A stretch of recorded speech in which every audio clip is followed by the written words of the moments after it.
고린도전서 1장 말씀 함께 읽도록 하겠습니다. 하나님의 뜻을 따라 그리스도 예수의 사도로 부르심을 입은 바울과 및 형제 소스데네는 고린도에 있는 하나님의 교회 곧 그리스도 예수 안에서 거룩하여지고 성도라 부르심을 입은 자들과 또 각처에서 우리의 주 곧 저희와 우리의 주 되신 예수 그리스도의 이름을 부르는 모든 자들에게 하나님 우리 아버지와 주 예수 그리스도로 쫓아 은혜와 평강이 있기를 원하노라. 그리스도 예수 안에서 너희에게 주신 하나님의 은혜를 인하여 내가 너희를 위하여 항상 하나님께 감사하노니 이는 너희가 그의 안에서 모든 일 곧 모든 구병과 모든 지식의 풍족함으로 그리스도의 증거가 너희 중에 경고케 되어 너희가 모든 은사에 부족함이 없이 우리 주 예수 그리스도의 나타나심을 기다림이라. 주께서 너희를 우리 주 예수 그리스도의 날에 책망할 것이 없는 자로 끝까지 경고케 하시리라. 너희를 불러 그의 아들 예수 그리스도 우리 주로 더불어 교제케 하시는 하나님은 미쁘시도다. 형제들아, 내가 우리 주 예수 그리스도의 이름으로 너희를 권하노니 다 같은 말을 하고 너희 가운데 분쟁이 없이 같은 마음과 같은 뜻으로 온전히 합하라. 내 형제들아, 글로의 지편으로서 너희에게 대한 말이 내게 들리니 곧 너희 가운데 분쟁이 있다는 것이라. 이는 다름이 아니라 너희가 각각 이르되 나는 바울에게, 나는 아볼로에게, 나는 게바에게, 나는 그리스도에게 속한 자라 하는 것이니 그리스도께서 어찌 나뉘었느뇨? 바울이 너희를 위하여 십자가에 못 박혔으며 바울의 이름으로 너희가 세례를 받았느뇨? 그리스보와 가이오 외에는 너희 중 아무에게도 내가 세례를 주지 아니한 것을 감사하노니 이는 아무도 나의 이름으로 세례를 받았다 말하지 못하게 하려 함이라. 내가 또한 스데바나 집 사람에게 세례를 주었고 그 외에는 다른 아무에게 세례를 주었는지 알지 못하노라. 그리스도께서 나를 보내심은 세례를 주게 하려 하심이 아니요 오직 복음을 전케 하려 하심이니 말의 지혜로 하지 아니함은 그리스도의 십자가가 헛되지 않게 하려 함이라. 십자가의 도가 멸망하는 자들에게는 미련한 것이요 구원을 얻는 우리에게는 하나님의 능력이라. 기록된 바 내가 지혜 있는 자들의 지혜를 멸하고 총명한 자들의 총명을 패하리라 하였으니 지혜 있는 자가 어디 있느뇨? 선비가 어디 있느뇨? 이 세대의 변사가 어디 있느뇨? 하나님께서 이 세상의 지혜를 미련케 하신 것이 아니뇨? 하나님의 지혜에 있어서는 이 세상이 자기 지혜로 하나님을 알지 못하는 거로 하나님께서 전도에 미련한 것으로 믿는 자들을 구원하시기를 기뻐하셨도다. 유대인은 표적을 구하고 헬라인은 지혜를 찾으나 우리는 십자가에 못 박힌 그리스도를 전하니 유대인에게는 거리끼는 것이요 이방인에게는 미련한 것이로되 오직 부르심을 입은 자들에게는 유대인이나 헬라인이나 그리스도는 하나님의 능력이요 하나님의 지혜니라. 하나님의 미련한 것이 사람보다 지혜 있고 하나님의 약한 것이 사람보다 강하니라. 형제들아, 너희를 부르심을 보라. 육체를 따라 지혜 있는 자가 많지 아니하며 능한 자가 많지 아니하며 문벌 좋은 자가 많지 아니하도다. 그러나 하나님께서 세상의 미련한 것들을 택하사 지혜 있는 자들을 부끄럽게 하려 하시고 세상의 약한 것들을 택하사 강한 것들을 부끄럽게 하려 하시며 하나님께서 세상의 천한 것들과 멸시받는 것들과 없는 것들을 택하사 있는 것들을 패하려 하시나니 이는 아무 육체라도 하나님 앞에서 자랑하지 못하게 하려 하심이라. 너희는 하나님께로부터 나서 그리스도 예수 안에 있고 예수는 하나님께로서 나와서 우리에게 지혜와 의로움과 거룩함과 구속함이 되셨으니 기록된 바 자랑하는 자는 주 안에서 자랑하라 함과 같게 하려 함이니라. 아멘. 오늘 교재 제목은 분쟁을 해결하는 법입니다. 요절 말씀 고린도전서 1장 10절 함께 읽겠습니다. 시작. 형제들아, 내가 우리 주 예수 그리스도의 이름으로 너희를 권하노니 다 같은 말을 하고 너희 가운데 분쟁이 없이 같은 마음과 같은 뜻으로 온전히 합하라. 아멘. 고린도 교회는 초대교회가 직면한 신앙적 문제를 가장 분명하게 보여주는 교회이다. 고린도 교회는 하나님의 은혜가 넘치는 교회였고 바울은 하나님께 감사를 드렸다. 그러나 이 교회에서는 많은 문제가 발생하게 되었고 그 소식이 에베소 교회를 방문하고 있던 바울에게 전해졌다. 고린도 교회가 직면한 첫 번째 문제는 분쟁과 파벌 다툼이었다. 고린도 교회 안에는 각각 사도 바울, 아볼로, 게바, 그리고 그리스도를 쫓는다고 주장하는 네 개의 파벌이 있었다. 철학과 지혜를 중요하게 여기는 헬라 문화권 아래 있던 고린도 성도들은 자신의 지혜와 능력, 그리고 자신이 누구의 제자라는 사회적 명성을 추구하고 자랑하기를 좋아했다. 이러한 자랑은 나와 다른 사람을 비판하게 했고 결국 파벌을 형성하기에 이른 것이다. 이러한 교회의 분쟁 앞에서 사도 바울이 제시한 해결책은 한 가지였다. 성도들이 모두 같은 말, 같은 마음, 같은 뜻으로 온전히 하나가 되는 것이다. 그렇다면 성도는 무엇으로 같은 말과 마음과 뜻을 품을 수 있을까? 바로 십자가의 도이다. 우리가 예수님의 십자가의 도를 기준으로 말하고 뜻을 정하고 행동할 때 하나 될 수 있다. 분쟁은 나를 내세우거나 상대를 깎아내리는 데서부터 시작된다. 그리스도인은 예수 그리스도 안에서 하나이며 한 가족이다. 예수 그리스도가 한 분인 것처럼 교회도 하나이다. 만약 성도인 우리가 교회 안에서 분쟁을 일으킨다면 이것은 예수님의 몸을 쪼개는 행위와 같은 것이다. 예수님의 십자가만을 자랑하자. 예수님의 십자가 앞에서 우리가 자랑할 것은 아무것도 없다. 로마인은 십자가형의 끔찍함을 잘 알기 때문에 그것을 노예에게나 어울리는 죽음으로 여겼다. 유대인 역시 나무에 달린 자는 하나님의 저주를 받은 것으로 생각했으므로 십자가형을 부끄러운 것으로 보았다. 로마 사회는 권력과 지위를 추구하는 사회였다. 주님으로 여겼던 존재들은 대개 신이나 왕 또는 부유한 후원자나 기적을 행하는 자였다. 따라서 십자가형을 받은 사람, 무력한 자의 상징과 권력을 연관시키는 것은 당시 사람들에게 대단히 충격적인 선포였다. 아멘. 오늘부터 고린도전서 말씀이 시작됩니다.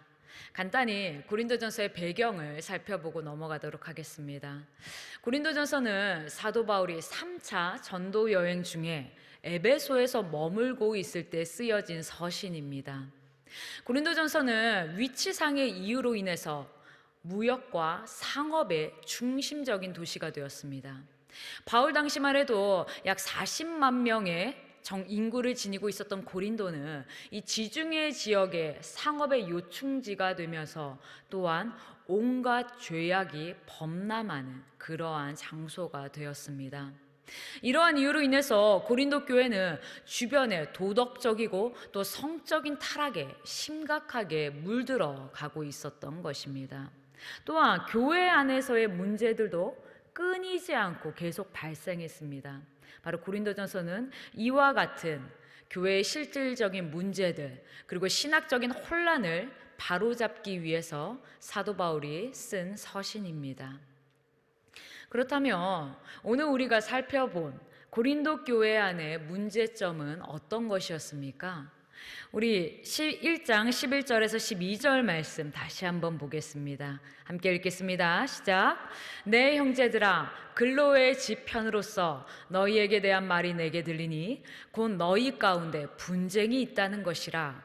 이는 다름 아니라 너희가 각각 이르되 나는 바울에게, 나는 아볼로에게, 나는 게바에게, 나는 그리스도에게 속한 자라 하는 것이니. 아멘. 이처럼 고린도 교회는 분쟁과 분열 속에서 교회가 갈라지고 찢어지는 혼란에 빠져 있었던 것입니다. 교인들은 몇몇 지도자들을 중심으로 해서 파당이 갈려서 말했습니다. 나는 바울에게, 나는 아볼로에게, 나는 베드로에게, 나는 그리스도에게 속해 있다라고 말했습니다. 이렇게 교회가 갈라지는 모습을 보고 사도 바울은 책망하듯이 묻고 있습니다. 그리스도가 갈라지신 것이냐? 사도 바울이 내가 십자가에 달리기라도 했느냐? 성도 여러분, 이러한 고린도 교회의 모습을 보며 어떠한 생각이 드십니까? 아주 미성숙하고 본의 안 되는 교회라며 혀를 차게 되거나 또는 손가락질하게 되지 않습니까? 오늘날 우리 주변에 이와 같은 교회를 보게 된다면 우리는 어떻게 반응할 것 같습니까? 그러나 고린도 교회의 바로 이러한 모습은 오늘날의 이 시대의 교회를 대변하는 모습입니다. 고린도 교회 안에 있었던 성도 간의 분쟁과 분열의 문제는 기독교의 역사 아래 교회 안에 항상 끊임없이 계속되어 왔던 문제인 것입니다. 그렇다면 이러한 문제들은 그저 다른 교회의 이야기일 뿐입니까? 우리 교회는 어떻습니까? 성도 간의 파당과 끼리끼리 갈라져서 분열되는 일들이 우리 안에는 없습니까? 만약 우리 안에 이러한 문제가 있다면, 그렇다면 우리는 어떻게 이러한 문제들을 해결할 수 있습니까? 오늘 본문은 바로 그 해결책에 대해서 우리에게 말해주고 있습니다. 우리 10절 말씀 다시 한번 함께 읽겠습니다. 시작. 형제들아, 내가 우리 주 예수 그리스도의 이름으로 너희를 권하노니 다 같은 말을 하고 너희 가운데 분쟁이 없이 같은 마음과 같은 뜻으로 온전히 합하라. 아멘. 성경이 가르치는 해결책은 그리스도의 이름으로 같은 말, 같은 마음, 같은 뜻으로 온전히 합하라는 것입니다. 그렇다면 같은 말, 같은 마음, 같은 뜻으로 온전히 합한다는 것은 무슨 의미입니까? 그것은 바로 한마디로 십자가의 도를 따르는 것입니다. 사도 바울이 제시한 교회의 분쟁과 분열을 해결하는 유일한 방법은 십자가의 도, 십자가의 말씀을 따르는 것입니다. 그렇다면 이제 본문을 근거로 해서 성경이 말하는 십자가의 도란 무엇인지 우리 세 가지 포인트로 함께 살펴보겠습니다. 첫 번째 포인트, 십자가의 도란 십자가에 못 박힌 예수 그리스도에 관한 것입니다. 우리 23절 말씀입니다. 함께 읽겠습니다. 시작. 우리는 십자가에 못 박힌 그리스도를 전하니 유대인에게는 거리끼는 것이요 이방인에게는 미련한 것이로되. 아멘. 오늘날 예수 그리스도와 십자가는 떼려야 뗄 수 없는 단어입니다. 즉 예수 그리스도께서 십자가에 달려 죽으심으로 우리의 모든 죄를 용서하시고 우리는 하나님의 자녀, 하나님의 백성이 되어서 구원받고 영생을 얻게 되었다는 이 기쁜 소식이 바로 십자가의 복음입니다. 그런데 바울은 자신이 그리스도를 전한다고 말하면서 그 그리스도 앞에 구태여 십자가에 못 박힌이라는 수식어를 붙여서 말하고 있습니다.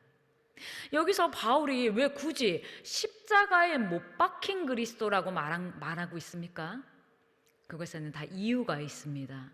우리가 방금 읽은 23절 말씀에서처럼 이 십자가란 유대인들에게는 거리끼는 것이었고 또 이방인들에게는 미련한 것이었기 때문입니다.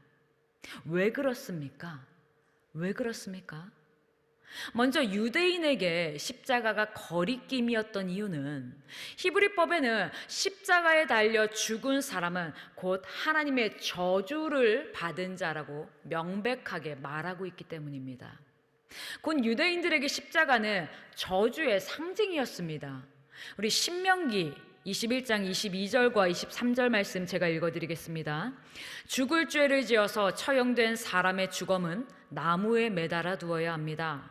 그러나 당신들은 그 주검을 나무에 매달아 둔 채로 밤을 지내지 말고 그날로 묻으십시오. 나무에 달린 사람은 하나님께 저주를 받은 사람이기 때문입니다. 아멘. 곧 유대인들은 나무에 달리는 것, 곧 십자가 처형은 하나님의 저주로 여겼습니다.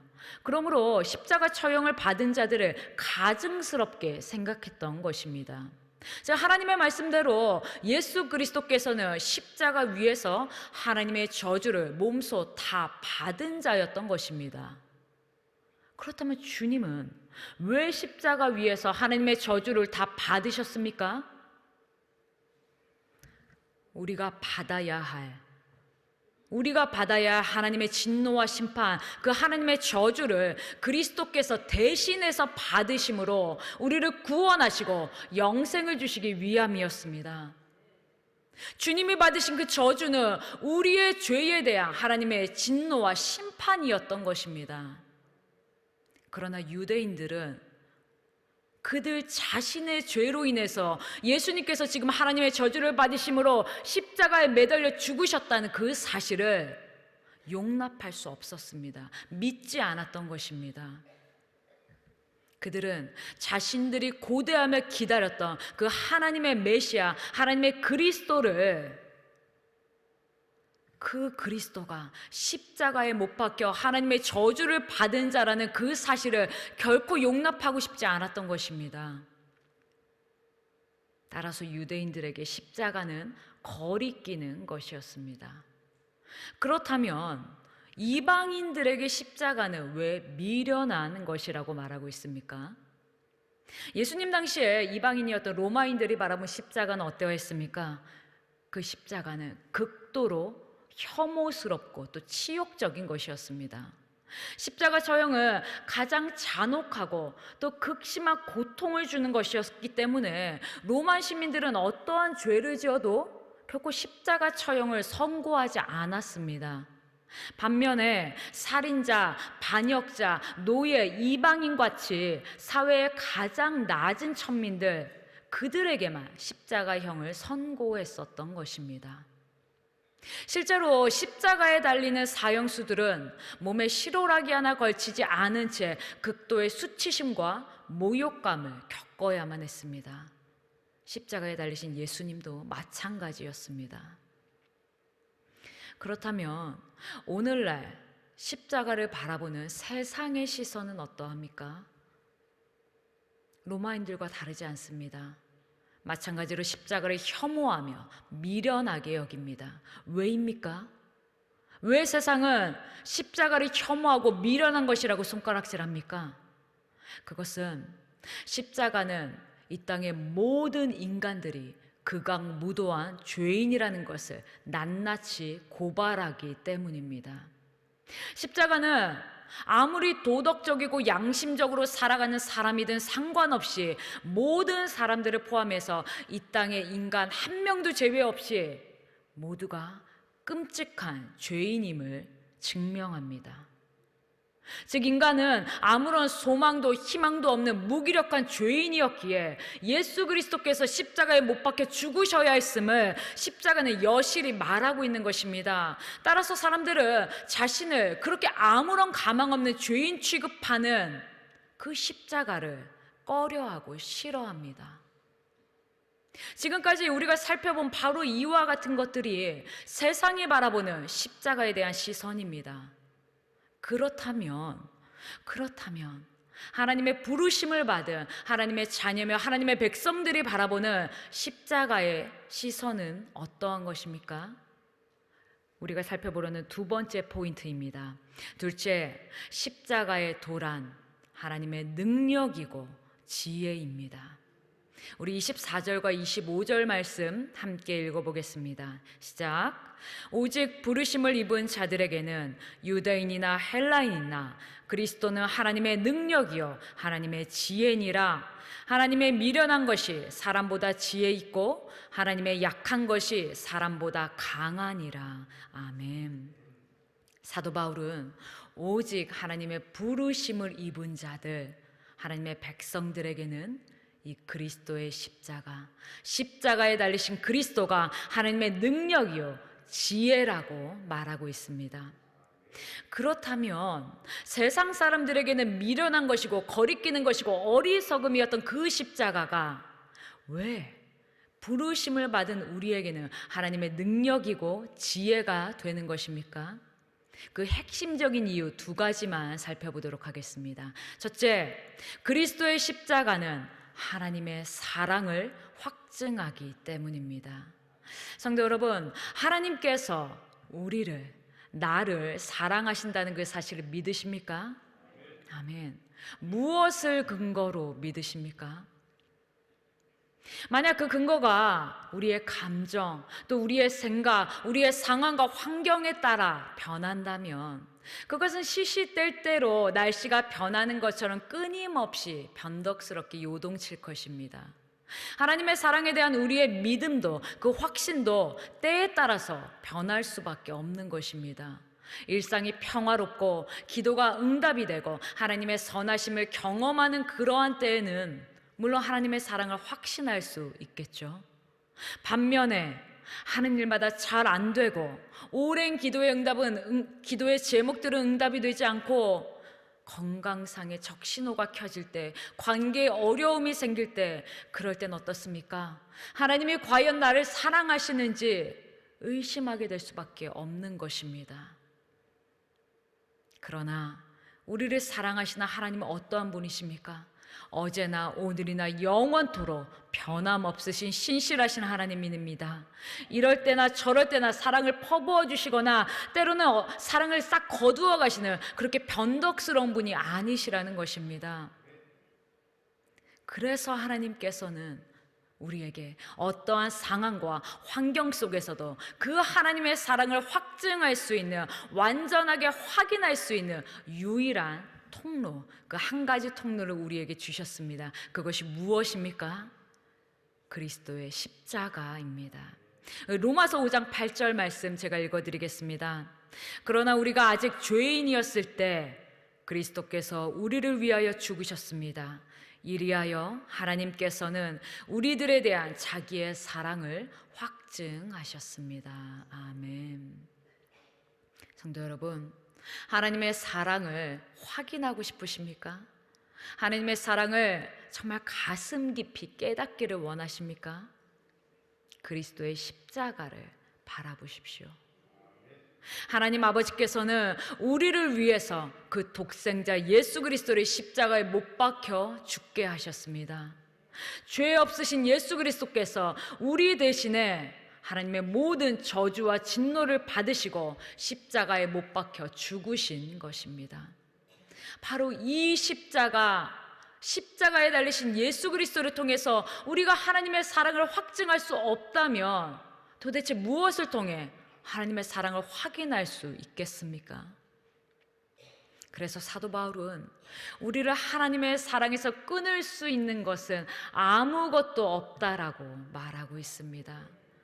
그러므로 하나님의 사랑에 대한 의심이 들거나 그 하나님의 사랑을 가슴 깊이 느끼고 싶으실 때면 그리스도의 십자가를 바라보시기를 축복합니다.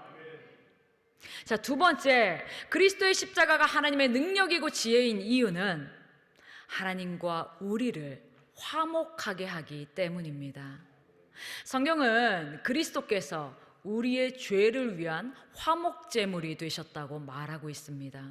그것은 예수 그리스도께서 십자가에 달려 돌아가심으로 화목제물이 되셨고 그로 인해 우리가 하나님과 화해하게 되었다는 것입니다. 로마서 5장 10절 말씀 제가 읽어드리겠습니다. 곧 우리가 원수 되었을 때에 그의 아들의 죽으심으로 말미암아 하나님과 화목하게 되었은즉 화목하게 된 자로서는 더욱 그의 살아나심으로 말미암아 구원을 받을 것이니라. 아멘. 모든 인간은 죄로 인해서 하나님과 원수가 되었습니다. 하나님과 원수된 관계에 놓였던 자들인 것입니다. 그러나 하나님께서는 그 영원한 사망, 영원한 멸망에 처할 수밖에 없었던 우리를 하나님과 관계를 회복시켜서 영원한 사망에서 영원한 생명으로 옮기기를 원하셨던 것입니다. 그래서 하나님께서는 예수 그리스도를 십자가에 못 박으사 우리의 죄를 위한 화목제물로 삼으셨습니다. 그로 인해 우리가 어떻게 되었습니까? 그 십자가의 복음을 믿는 자마다 이제는 하나님과 화해하게 되었습니다. 우리가 하나님의 원수였지만 이제는 하나님의 사랑받는 자녀, 하나님의 백성이 된 것입니다. 믿으십니까? 아멘. 이 십자가의 복음을 믿고 나아가는 자들에게는 십자가가 하나님의 능력이고 지혜가 되는 것을 믿습니다. 마지막 세 번째 포인트, 십자가의 도란, 유일한 자랑의 근원 되시는 예수 그리스도에 관한 것입니다. 성도 여러분, 고린도 교회 성도들은 왜 분쟁과 분열에 휩싸이게 되었습니까? 그들 각자가 자랑하는 근원이 달랐기 때문입니다. 사람들은 저마다 나는 바울파다, 아볼로파다, 베드로파다, 그리스도파다라고 말하며 각각 자기가 좋아하는 사역자를 추종하며 파당을 지어서 교회를 분열시키고 있었습니다. 그들은 누가 더 지혜롭고 누가 더 성령의 은사가 뛰어나며 능력이 많고 잘 가르치는지 등등 자신이 보기에 더 뛰어나다고 생각하는 사람을 자랑하며 자신들의 세력을 확장시켜 나가려 했던 것입니다. 그렇다면 오늘날 교회는 어떻습니까? 우리가 자랑하는 대상은 누구입니까? 교역자, 구역장, 사역팀의 리더 등등 나는 어떠한 세력을 추종하며 파당을 만들고 있습니까? 또는 내가 추종하지 않는 사람은 그 권위를 인정하지 않거나 무시하고 있지는 않습니까? 이것은 우리 안에 있는 교만의 죄로 인한 것입니다. 그러나 성경 말씀은 아무도 하나님 앞에서는 자랑하지 못하게 하셨다라고 말하고 있습니다. 우리 29절 그리고 31절까지 함께 읽어보겠습니다. 시작. 이는 아무 육체라도 하나님 앞에서 자랑하지 못하게 하려 하심이라. 너희는 하나님께로부터 나서 그리스도 예수 안에 있고 예수는 하나님께로서 나와서 우리에게 지혜와 의로움과 거룩함과 구속함이 되셨으니 기록된 바 자랑하는 자는 주 안에서 자랑하라 함과 같게 하려 함이니라. 아멘. 우리가 만약 잘못된 대상을 자랑한다면 교회는 분쟁과 분열에 휩싸이게 되고 맙니다. 그렇다면 우리는 무엇을 자랑해야 합니까? 우리가 자랑해야 할 것은 무엇입니까? 오직 지혜와 의로움과 거룩함과 구속함이 되시는 예수 그리스도만을 자랑해야 합니다. 이처럼 예수 그리스도를 자랑한다는 것은 그 십자가의 승리를 자랑하는 것입니다. 십자가의 승리란 곧 그리스도인들이 처한 영적 전쟁의 실상을 낱낱이 보여줍니다. 성경은 우리가 날마다 영적 전쟁의 치열한 그 싸움의 한복판에서 살아가고 있다고 말하고 있습니다.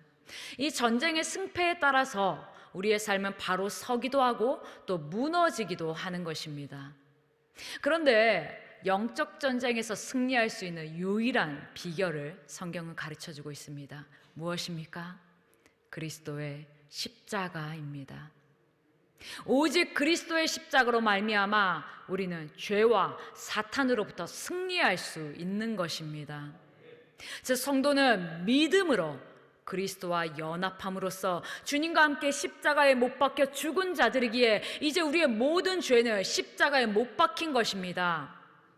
그러므로 이제 더 이상 죄에게 종노릇하는 자들이 아닙니다. 죄의 권세로부터 해방되어서 완전한 승리를 누리게 된 것입니다. 믿으십니까? 이처럼 십자가는 죄로부터의 승리를 가져다 줍니다. 또한 그리스도의 십자가는 우리를 사탄으로부터 승리하게 합니다. 사탄은 우리가 지은 모든 죄의 목록들을 들고 나와서 하나님 앞에 나아가 우리를 고발합니다. 그리고 우리를 처벌할 것을 하나님 앞에 요구합니다. 그러나 그리스도의 십자가가 우리 앞에 서 있습니다. 그리스도의 십자가가 우리 안에 있습니다. 그럴 때 우리 죄에 대한 모든 저주와 심판이 이미 그리스도의 십자가 위에서 다 해결되었음을, 그렇기 때문에 예수 그리스도의 그 완전한 의가 우리의 의가 되었음을 우리는 믿음으로 선포하며 나아갈 수 있습니다. 그럴 때 사탄은 떠나가고 물러가게 되는 것입니다. 이처럼 그리스도께서 사탄을 이기고 죽음에서 승리하셨기에 우리는 더 이상 사탄의 권세에 놓여서 종노릇하는 자들이 아닌 것입니다. 우리 안에 계신 그리스도의 그 십자가의 능력을 믿고 나아갈 때, 그 십자가를 선포할 때에 사탄은 우리에게 복종할 수밖에 없는 것입니다. 그러므로 성도 여러분, 오직 예수 그리스도의 십자가만 자랑하십시오. 우리가 십자가에 달리신 예수 그리스도가 아니라 사람을 자랑하기 시작하면 교회는 분쟁과 분열에 휩싸이게 됩니다. 그러나 오직 예수 그리스도를 자랑하며 교회는 성령 안에서 하나 될 수 있습니다.